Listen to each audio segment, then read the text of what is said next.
Hi, I'm Alex, and today I'm going to show you how to make a classic Victoria sponge. Here's what you'll need to make the cake batter. First step is to line the cake tins. Smear each tin with a light coating of butter, lay down the parchment on the base, clamp the edge around it and then trim off the excess. Use that trim to then line the sides of the tin. Repeat for the second tin, get them out of the way so you can carry on with the cake batter. The most important step in any kind of classic sponge cake like this is really aerating the sugar and the butter. Softened room temperature butter and the caster sugar goes into your mixer, and we want to cream that until it's really light and fluffy. This can take a little bit longer than you would think. You really want it to get as pale as it can do and as fluffy and kind of creamy as it can as well. So it's going to take a solid 5 minutes whisking. So now you want to start adding your eggs and your oil and a little bit of vanilla flavouring in there as well. I add oil just because it gives a lovely, long-lasting kind of moistness and a great crumb to the cake. Something I would like to add into this monologue about Victoria sponges is that the recipe is incredibly simple and you don't really need to write it down. It's same. So the same weight of sugar as butter, as flour, as eggs. They're all the same weight.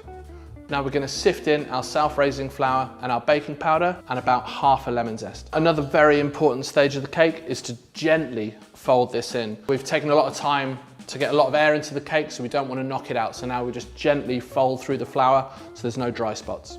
Now it's time to bring back our tins and we're going to split that batter evenly across the two. Just give it a quick even out and then they're ready to go into our preheated oven for about 20 to 30 minutes. Here's what you'll need to make the buttercream.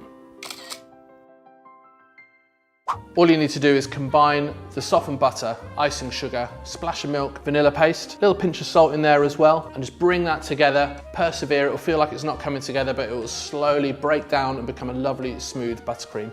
And again, we're looking for that kind of like pale, fluffy kind of texture, really spreadable and delicious. So the buttercream's done, just gotta wait for our cakes to finish baking and then let them cool down. While we wait, we asked you on Instagram to send us in some questions, so here they are. For me, classically, a Victoria sponge is just a sandwich, 2 layers. Cake on the bottom, cake on the top, buttercream and jam. Absolutely, the world is your Victoria sponge, really. A fruit jam and buttercream is the one for me, but you know, whatever you like. I'm sure you can. Sounds kind of disgusting, but I reckon you probably can. But yeah, keep that to yourself. Yeah. So once your cakes are cooked, you've removed the tins and the paper, you've let them cool on a rack so they don't get sweaty, it's time to build the cake. I like to choose which is the kind of prettier or the higher one, whichever kind of like one will speak to you and be the natural top for the cake. The one that's the bottom, I like to just shave off the crown just so I've got a nice level base for my filling.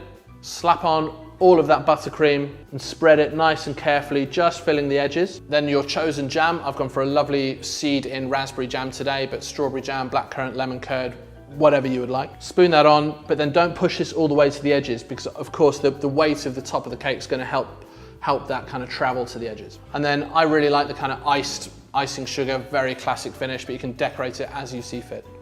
And there you have it, your classic Victoria sponge. Absolutely ideal for spring coming up, a real kind of staple of English desserts, just a beautiful light weekend treat.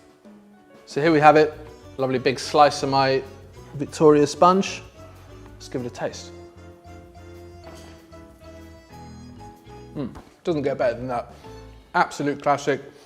Buttercream's light but rich. Jam's nice and punchy. Sponge light and like fluffy. Yeah, perfect. Very happy with that. Delicious. Thanks for watching.